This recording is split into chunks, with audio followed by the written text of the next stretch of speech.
Thank you for joining us. This is Inside Outreach. My name is Taron Epps Jr., and I'm here with Kimberly Jones. Kimberly Jones is working on the Greenwood project that is discussing the Tulsa race riots of 1921. But before we get to that, I want to go into where's the computer? I want to go into your background. So, first of all, where did you grow up? I grew up here in Lawton, Oklahoma. Okay. Yes.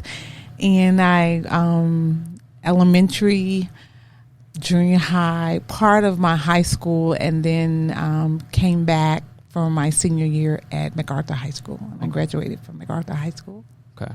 What was Lawton like growing up? I can only imagine that it's much different now than it was as when you were growing up. Well, when we were growing up, I grew up here in the neighborhood of Ranch Oaks. Okay. And during my kindergarten year and my first grade year, I was in a predominantly black school. Right. Most of the military personnel who were African Americans lived in the neighborhood of Ranch Oaks at that time, because housing segregation was still something that was relevant in this community. So during my first grade, the summer of my first grade year and second grade year, the Lawton Public Schools desegregated the schools. Mm. So each street in the neighborhood of Ranch Oak had to be bused from the neighborhood of Ranch Oaks across town to an entirely new, different school. Mm. That was their beginning of their integration of public school system here in Lawton, Oklahoma. Yeah, the integration, and if you know anything about Lawton, Albert Johnson Sr. in his works to desegregate. When we have segregation, what does that do to people? Because we hear about it, right? And my generation really can't relate to it because we grew up completely integrated. What does that even look like when people are desegregated? Is it like are you resentful of people because are you resentful of people that look different than you because you're so separated? Is it just apathy? You don't even know what's going on. You don't really care. What does that even look like? Well, growing up in the neighborhood of Ranch Oaks, because it was like a military community, mm-hmm. We were all friends, and so we didn't feel the impact of racism. Mm. And it wasn't until I went into the new school that I felt the impact of racism.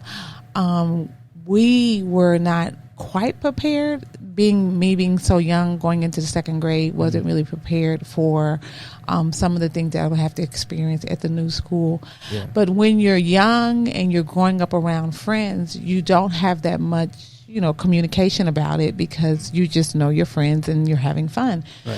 However, going to the new school, that's when I first began to experience it firsthand, because I think when they did integrate the schools, the teachers were not quite prepared. Mm. The law changed, and I always say this, the law changed, but the hearts did not change. And so you still had those remnants of racism in the school setting, which was unfortunate. One thing that I didn't realize until I've gotten older was my mother used to always take us to Fort Sill to go swimming. Mm-hmm. And I never understood. We just knew we were going swimming on Fort Sill. We never went swimming within the city limits. And I think it was because my mother did not want us to experience any type of racism while going swimming and having fun. And so as I got older and I would hear these stories about people, not being able to swim African Americans could not swim within the city limits, I was like, whoa. Now it dawned on me why my mom always took us out to Fort Sill to go swimming. Yeah, I think that there's a reality to once you start segregating people and start excluding people, then you start to have that's when the emotional side comes in, because you're like, I'm not any better or any worse than that person. Why? Mm-hmm. So when you're experiencing these things, are there any points where you're saying, what can I do as even just as a young adult or as a teenager? Are there any points where you're like, what can I do to actually fix this, or what can I do to get involved in changing this? That's a great question. Great question. What happened to me was during my freshman year of high school, my family, siblings, and I moved to Burlington, North Carolina. Okay. And while there, it was more of the African American individuals in the community with definitely leadership roles. That was, we had principals and teachers, and so my science teacher, she wasn't doctor at the time, Mrs. Oliver, Donna Oliver, she was African American, and she was always encouraging me in the biology section. She was saying, you're great with biology, you're great with science, which was something I never heard here in this community. As a matter of fact, I was doing horrible in science. Mm-hmm. And when I met her, she was like, I think I'm going to sign you up for programs to go to Duke University's workshops, because she really wanted me to get into Duke University. And I was like, okay. And so she wrote the letter, and of course I got into the workshops, but unfortunately we had to come back here to Oklahoma. And I really didn't, science went out the window for me. I didn't even pay attention to it until I was working 2 and 3 jobs. I had moved to Houston right after I graduated high school here. And I was in Houston 2 or 3 years, and I'm watching television, and I'm looking at Ronald Reagan on the news. He's in his Oval Office, and I'm looking at it again, and there was my teacher, Dr. Donna Oliver. Mm. She was National Teacher of the Year. Mm. And I thought, man, what an accomplishment. And so I remembered what she told me. She said, you're college material, you're very good with science. And so that's when I moved back to Lawton, I came here and majored in science here at Cameron University. So you getting that inspiration from people that you respect in the education community. And that's one of the things that we don't always see, and you're an educator by trade. How, and I'm getting off track a little bit, but how important is it to have educators that are actually motivating kids that may not think that they can go out there and do college or go out there and do, because we've seen that. I mean, I've seen that growing up, right? Like, teachers can be kind of harsh when they're talking about the realities of the situation. How important is educators motivating young kids, especially young black kids, right? Mm-hmm. How important is that? That's extremely important.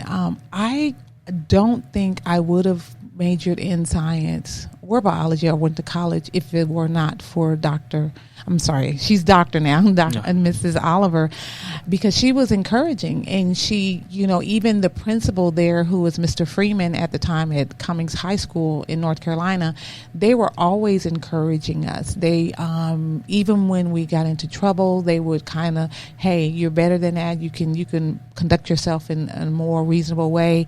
And so they were very nurturing and very caring, because they wanted us all to succeed. And genuinely, it wasn't anything that they just said with empty words, because you can tell the difference, someone who genuinely wants you to succeed, or if there's someone just mouthing what they think they should say. And these individuals at this particular high school in North Carolina that I went to, they were genuine about everyone, rising above the top. And especially those of African Americans, because the principal, Mr. Freeman, and he had won several awards along with Mrs. Oliver and other teachers in that school. They had won several awards. So that's where they were trying to basically help us level up to the next level. And so when you have a teacher who will go the extra mile for you, it makes a difference. And kids today come back to me, I remember when you told me this, and I remember when you said this, Ms. Jones, I should have been listening to you. Matter of fact, this morning, a student called me, can you hurry write me a letter of recommendation? I'm like, you catching me at the last minute, but I need it, Ms. Jones. So and they know, the kids know the teachers that will go the extra mile for them, and who are really genuine and really want them to move forward in their lives. So I think that's extremely important. So giving that motivation and also giving that constructive criticism to be like when you're off track, helping you get back on track. Yes. So you get inspired by your teacher that's doing great things and it's getting recognized nationally, and then you come back, you major in science at Cameron. What leads you to going and being an educator? Well, being an educator, because I always thought I was going to be a college professor, but my life turned differently. But I still think I can do that. But what happened here at Cameron University in, I think it was my junior year here, this is when I was asked to be in a contest. It was about Black history. And I'm like, sure, I can do that. So when they presented me with the list of things I had to study, I was just shocked that I didn't know a lot of this information. And so that's when the leader in me began to rise up, and I was thinking, I really want to teach kids about stuff I didn't learn. So I purposely went out and purchased books on all cultures, and I would donate them this is when I was a junior here at Cameron University. I would donate them to the school system here in Lawton. I'd go to teachers, say, hey, give this kid this book, give this kid this book. And it was my first time really getting into the community and being very active. And I tell people, you can start at any age volunteering and giving back to the community. Oh, yeah. I was a college student, a waitress, didn't have anything but a dream. So I went out there and started helping. That's what started my community service then. Yeah. So getting into the education and then realizing that there's a lot that I don't know, and that leads you to wanting to learn more, and that leads you to wanting to do community service. And then, were there any organizations back then that specialized in community service? I know there's now there's so many committees. If you're a member of the Chamber of Commerce, you're part of so many committees. Was it like that back then, where there was all these committees that were trying to? Because I know a lot of them are new. Yeah, there were some. And as you would look around, people were doing different things to give back. And it's just like anything else. People have a specialty that they like to do and they enjoy giving back. So it was several committees and community organizations that were doing wonderful things here in the community. Yeah. So it wasn't as many as you see now, but there were some. And so which led me to create my own organization with other college students. It was called the Colors of Life. And that's when we began to donate books to the students, because I activated other students to go with me and, hey, let's do this. We can make something happen. So we did. Yeah, so starting establishing those organizations that are, so now you're giving back, right? Mm-hmm. So I want to transition from your background to what you're trying to do with the Greenwood project. This is one of those topics that's gained a lot of popularity in recent years. I think recently, like, Tom Hanks was talking about it. And it's funny because I've known the stories since I was like 10, right? Mm-hmm. But a lot of people never heard the story of the Tulsa race riots. Let's get into the background. Black Wall Street. Mm-hmm. This is an area of Tulsa that has been insulated due to racism, right? Correct. And that has, because of this insulation, has become economically well off, right? Mm-hmm. How does Black Wall Street begin? What is kind of the origins of Black Wall Street? Great question. As you begin to read the background of Black Wall Street, I'm like you. I've been knowing about it for years, but It's just now that others are finally hearing about it. From what I can understand, the gentleman O.W. Gurley was going there because they had deemed part of the land in the area of Tulsa to give to the African American citizens. Okay. And so O.W. Gurley was like, sure, I'll go ahead and buy some land. And then he requested some of his friends come. He was like, hey, there's some land available that they just set aside. Because according to most of the city council at that time in Tulsa, they felt like it was just like wasteland. They weren't going to do anything with it. They didn't care about it. So let's just move them all over there where nothing is going on. Right. Well, as they begin to get more and more people to come to that part of Tulsa, more and more African Americans to move to that part of Tulsa, it began to thrive economically. And it took a lot of the Tulsans there by surprise because they didn't anticipate it moving that quickly. One of the things, too, that you might want to know about Tulsa and the Greenwood district, most of the individuals who were residents there were citizens of all black towns here in the state of Oklahoma, because most people don't know that the state of Oklahoma was deemed to be a black state. of African Americans because they deemed it as, not, the land wasn't good, and so they can all move in the state of Oklahoma. Right. So, at the turn of the 1900s, there were 50 all-black towns here in the state of Oklahoma. I know that sounds crazy, but it was 50 all-black towns, and they were already self-sufficient. So, because they had to, like you said, insulate themselves in one area, so they became self-sufficient within themselves, and so that was their mindset. So when they moved to Tulsa, that was still their mindset. It was just on a larger scale, but they were already self-sufficient, so it wasn't new to them to communicate and work with each other and do business with each other because they've been doing that for quite some time, being they grew up that way in a lot of the all-black towns here in the state of Oklahoma. Do you know how long it was kind of established before the incident? So I know the incident happened in 1921, if I'm not mistaken, but how long was this district approximately? It was approximately 20 years, maybe 10. One of the incidents that, everyone always talks about, the May of 1921, when the massacre happened. Right. But in May of 1920, this is when they were really good.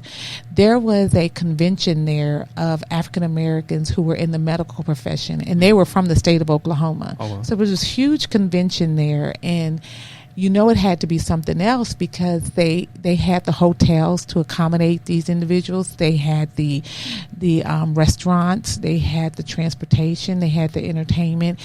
And what town does not want a convention to host, and same way here with Lawton, right. One of the reasons why we're starting to get more conventions is because they're building more hotels, more restaurants, and so it's a perfect place to host a convention like they're doing this week. Right. And so Tulsa, Greenwood at that time, they were ready, and so they started hosting conventions, and the biggest one they hosted was the one of the medical professions of the state of Oklahoma, and there is an actual picture of them, and it's like 50 to 70 people in this picture, and it amazes me in several different ways because, for one, I didn't know that happened until I looked at the picture, and for two, to see that many African Americans in the medical profession just in the state of Oklahoma alone, you go, whoa, I didn't know it was that many people at that time in 1920 in that profession. So that tells you that was a pretty thriving area when you host a convention such as that one. Yeah, I think one of the reasons why the Greenwood story and the Black Wall Street story is so surprising to some people is because I think there's this mentality that before even like the 70s, most black communities were kind of run down, ghettos, hoods, right? But there were thriving, black communities, and I think there's that still kind of that misconception today, even though there's still, if you go to Maryland, if you go to places in California, there are still vibrant black communities. Yeah. So This is one of the reasons why when we did the model that you see at the mall now, that the students we've been working on all year, and let me kind of wind back. It's the Greenwood program consists of Greenwood, STEM, and entrepreneurship. And what I did was I merged Greenwood, that district, with science, technology, engineering, math, and entrepreneurship, because what I wanted the students to learn to look at Greenwood through the lens of STEM and entrepreneurship instead of the lens of history. Let's look at it through the lens of STEM so we can get a new approach to how we view this. And so that's when we started bringing on board other people here at Cameron, such as Dr. Nally. She helped us with the DNA section, and we did a DNA lab with the kids. And then with Dr. Sheila Youngblood, we did the technology and engineering, and that's how we were able to build the model that you now see in the mall. And then with the math, we did with the BSA. We had a lot of where they learned about financial literacy. So we really had to to incorporate, and we're also doing We Arepreneurs, which is an entrepreneur workshop through Enrica Johnson, City Councilwoman, and her program, The Next Step. So when you look at history from a whole different perspective, you have a new appreciation for it. Yeah. And so that's why the kids were so animated and happy. And it really gave them a hands-on approach because they were able to see the buildings and know the street layout. Right. And so that was, that was new to them, because most of the time when you talk about Black Wall Street, most pictures that you see are the destruction that happened in 1921. Right. Well, I wanted to implement the greatness that was prior to 1921. So. Right. The thing that made it successful. Right. Yes. Right.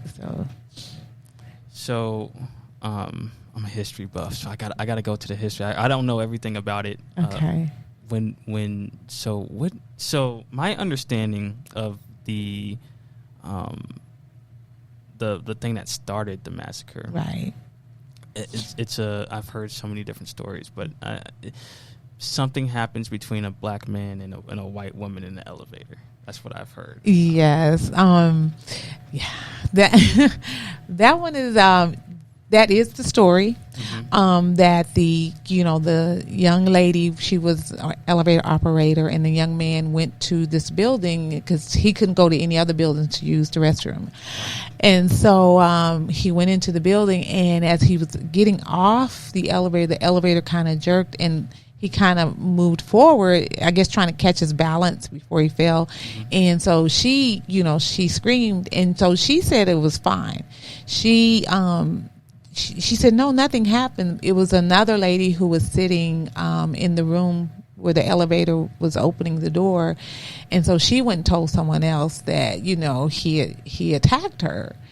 And so, then, all, chaos ensued. But what made me look at the story in a different light is because a couple of days after the massacre, let's say June 4th or June 6th, the Tulsa City Council put out an ordinance telling them, the residents, the survivors of Black Wall Street, that they could not rebuild their buildings. And I'm thinking, why couldn't they rebuild their buildings? Which told me that they wanted to take over that particular land for some reason.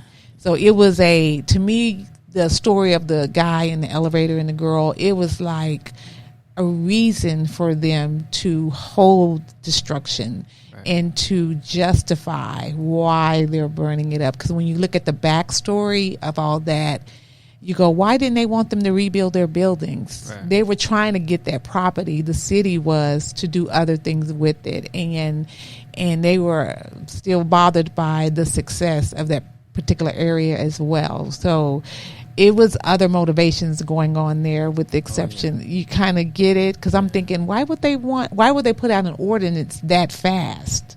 Well, yeah, because from what I heard was that there was a significant amount of resentment from the white community surrounding that area, because they're seeing this community that's thriving, right?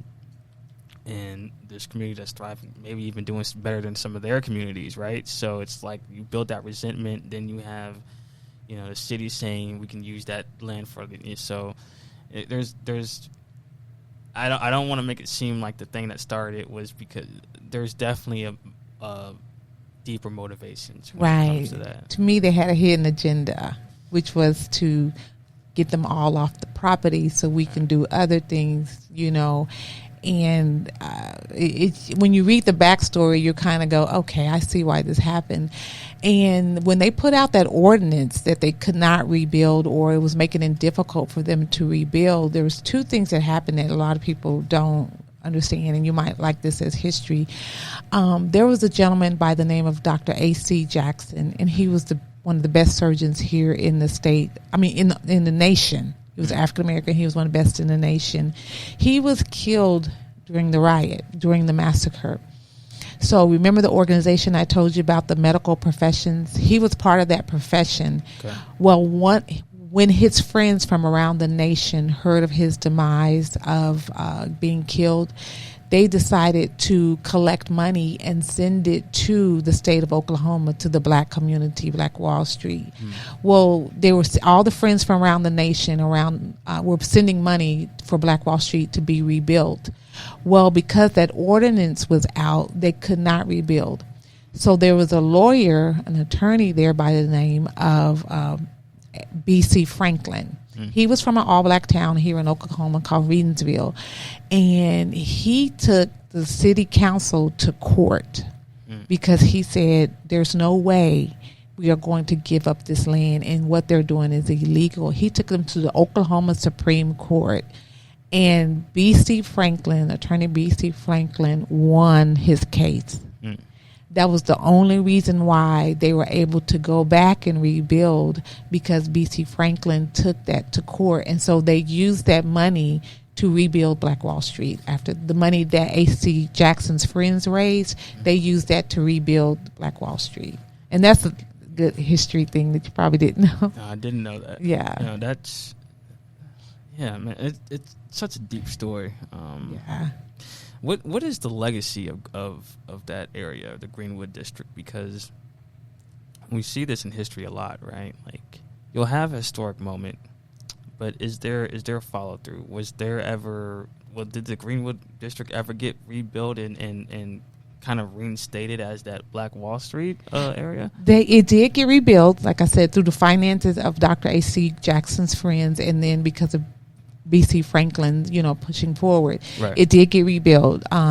They did rebuild it, unfortunately, and as you can see when you go through many black communities in the United States, they decided to do urban renewal, meaning they put this huge highway right in the middle of that area. Right. So a lot of businesses were destroyed that way.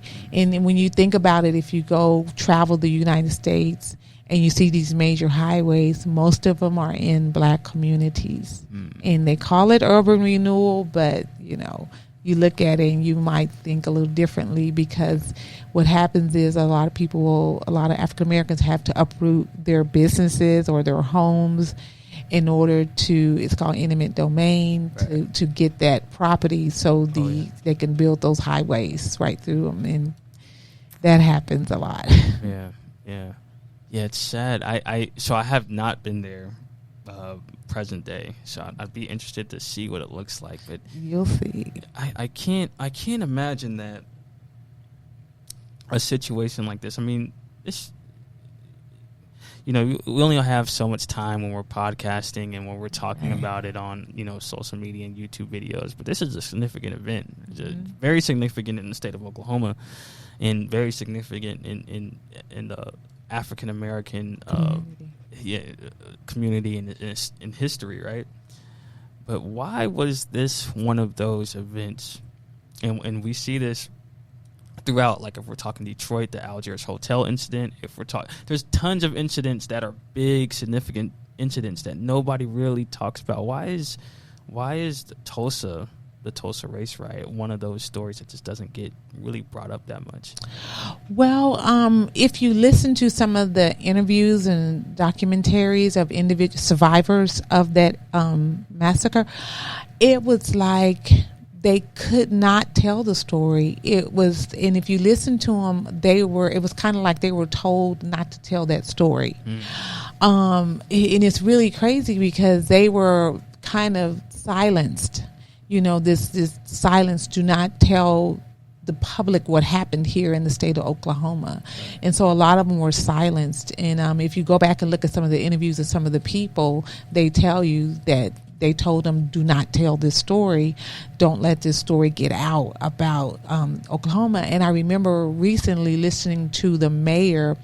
I don't know if he's still the mayor at this time, and he was telling the individuals that they can go back and dig up the graves of the people they felt were there. Yeah. And so the mayor said he was sitting down at a restaurant, eating at a restaurant, and this lady comes up to him and saying, why are you letting this story being told? Now people are going to think people from Tulsa are crazy or prejudiced or something. He said, ma'am, this is history. He says, I have nothing to do with that. And so it was like... some residents of Oklahoma are embarrassed for the story. Some residents don't want to tell because it's such a such a tragedy, and so they don't want the story to get out. It is really, really odd when you go, here's a thriving community. Why did you destroy it? Why did you want to destroy it? Yeah. And if they were doing okay, they were fine by themselves. Why didn't you just leave them be? You know, they were fine and they weren't. But people always have hidden agendas when they do things, so you kind of have to watch out for that. But another Black Wall Street is Durham, North Carolina. I was just there a couple of weeks ago, and there's big signs in their downtown area, and they talk about their Black Wall Street. So throughout the United States, there were several Black Wall Streets. And so because the individuals who lived there, the residents, they had to do business with each other. They had to buy clothing from each other. They had to buy groceries from each other. And so they were fine with it. And when you see that the economics of some of those places were destroyed, it really saddens your heart. And so I think what's happening is the story is being told now. And so you go, wow, they really were thriving in a time where and that's, to me, I think that's the thing. Most people didn't believe that they can thrive to that level. And they did more than people anticipated them. The expectation, they went beyond the expectation. And so that's what took some people by surprise. I think that's what happened. Well, yeah, and we see it in almost every major city at this point where, you know, if you look at, you know, you can go back to the 60s or the 70s and you can see these communities that are now, you know, dilapidated to a point where there's almost no order, there's no economic drive, no economic function. But these, you know, you rewind, you know, 30, 40 years and you see an economic, you know, you see economic stability, right? Might not have been mansions and Rolls Royces, but there was economic stability. But because of factories leaving, right. Because of the economic drivers leaving, and you just have these huge areas that are just, they don't have any economic. Right, and that's a good point, because my dad, that's why he was from Burlington, North Carolina, and if you have a Burlington clothing store, well, this is where this place started, Burlington. And when I was there and during my high school years, there were clothing mills all around the city, all around. So when I left, came back to Oklahoma, and then I went to go visit 10 years later, the mills were all closed down. Right. You can see, you know, broken glass, and, you know, and so it was like the death of the town when the mills left. And so this is one of the reasons why I'm so compassionate about our kids getting the skill sets they need, because if you are because most of the people there in their town, they were used to working in the mills and they had that hands-on, you know, and they could economically survive and thrive. Right. However, when these jobs started relocating, these people were, you know, in dire straits.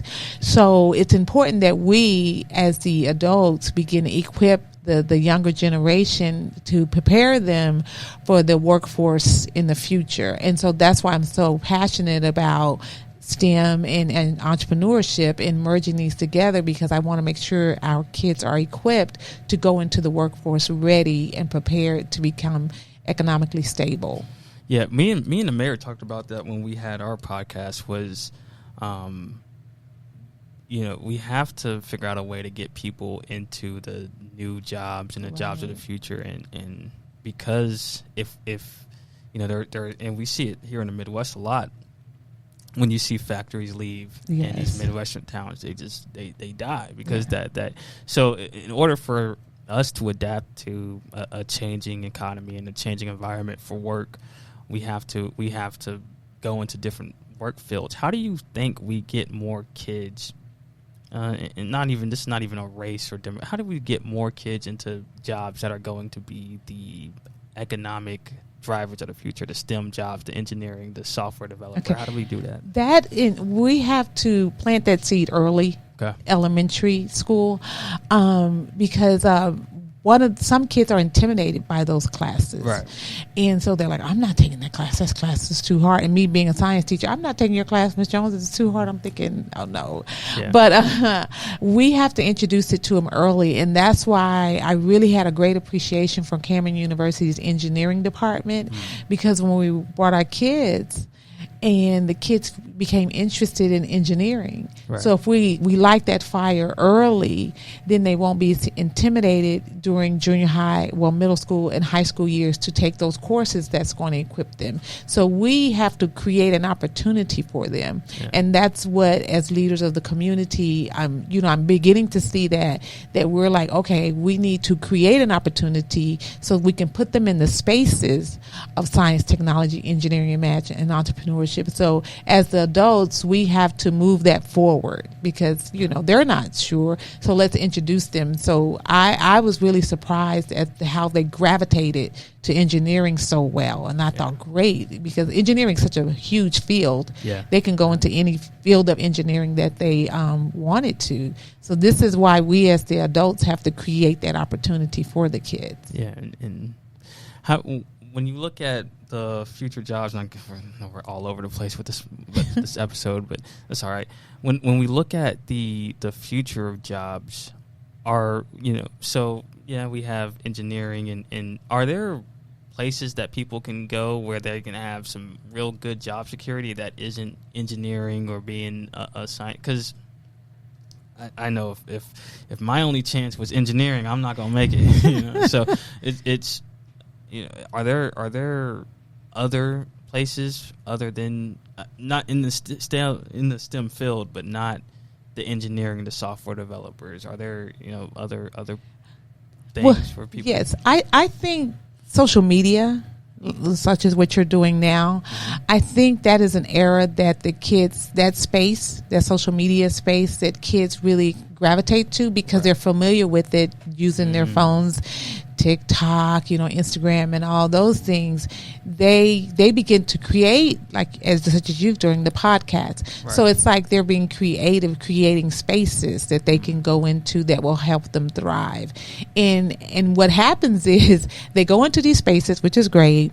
Then they go, oh, I need to know this skill set in order to, like you, the part of the technology side, you go, oh man, I better make sure that I know how to do this. Right. And so that's when they go over into the technology side, because it equips them for what they love to do. And social media is one of them that they really enjoy, because social media takes them outside of Lawton. Yeah. It takes them to Oklahoma City. It takes them to Tulsa. It takes them, to Texas, Dallas, and they can be right at home. Right. And they're in other spaces. So that's where I'm seeing some of the kids thrive in that area, because they're using social media platform to move them other places throughout the country. No, that actually makes great sense, right? So there's this thing that you want to do, and then there's these additional skills that you have to learn. So if you want to if you want to do social media, you're going to have to learn some entrepreneur aspects, some technology aspects. That's branding aspect. Right. Yeah. So there's a lot.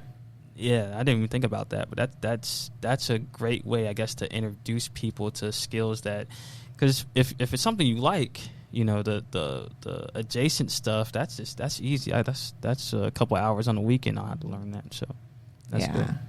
And then again, using Greenwood project to build to help with the STEM and getting people involved. Yeah. Man, that's well, you want, like I said, as the adults, we create that for the kids. Oh yeah. And so and it for them, just as Donna Oliver planted the seed within me, then I plant the seed within those students, and then those students plant the seed. They're moving it forward. Yeah. And so that's what we have to do. And it takes time, it takes energy, it takes money. And so, but the end goal is to have our kids become the best version of themselves.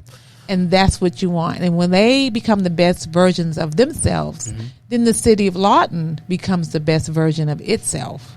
And so that's how we make that happen. It's not going to happen overnight, but as soon as we get it started, I think we can make things happen. What's your advice for maybe young parents, people with, kids, or educators, or people who work with young people to get them interested and get them into doing that STEM and doing science, technology, engineering, math? That's a great question. I think as young parents, and I do have, matter of fact, they're probably on my phone now, see what programs are available, especially in the summer. And in the summer months, like we did with the kiddos, we made sure they were here and they were preoccupied with doing positive things. I think looking for programs, summer programs for the kids, and get them introduced. Some of them have cost, some of them are no cost, which is one of the reasons why I particularly wrote the grant for the kids to go to Tulsa and to participate, because I knew it was growing up. My mom would have struggled with 5 of us trying to go to a workshop. Yeah. So there are people who do write grants to help kids participate in these type of adventures during the summer months.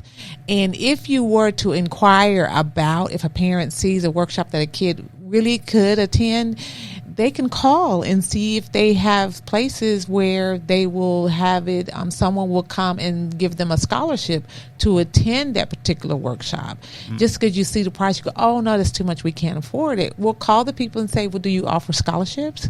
And they may offer a scholarship. They may have room for your little one to go ahead and go to that workshop at no cost. Okay, so use the resources already available. Yes, and they do, because while we were here at Cameron and I was over in the science complex, there were so many workshops taking place. Yeah. Every week there was a different workshop taking place. And I know Dr. Nala, she's been doing it for years. Dr. Youngblood, they've been doing it for years, and I would see kids coming in and out of there at the workshops all summer long. So they're here. You just have to make sure you're looking for them. They're here. You just have to find those. Okay. Yeah. Miss Kimberly Jones, I really appreciate you joining us. You gave us a lot of insight. Well, thank you for inviting me. I appreciate it. No, thank you. Anything else for people who want to figure out ways to, anything else for anybody? What if there are some young people out there listening? Any advice to get them in the STEM? Would you say just go for it? What would you say to some kid that's on the fence about going to the STEM field? The STEM camps here in town, I would just go for it. I would, if it's science you like, if it's one of the things that we're doing tomorrow, first thing tomorrow, we're going to the Air and Space Museum. And so one of the students from Lawton, he became a pilot because he would watch all these shows and become a pilot. And then he eventually went to volunteer at the airport. He was just volunteering with bagging, just watching the planes, And so it really prepared him for his field of study. Even if you talk to some of the business owners of different businesses, see if you can just shadow them for the day. See if you can just go in and say, can you help me with this? I'm interested in going into this field. Can you work with me? Sometimes they'll say yes. They'll allow you to come in and shadow them and work with them for a little while. Yeah. Matter of fact, they would love it. Some of them would love to do it. Oh, yeah. So that's the advice I would give. All right. You heard it here first. Go out there and put your feet in the water, so to speak. Ms. Kimberly Jones, I hope the best for your Greenwood project. Thank you. And everything you're doing. We definitely appreciate all your years of community service. Thank you so much. All right. This has been the Inside Outreach podcast with Kimberly Jones and Taron Epps. Thank you for joining us.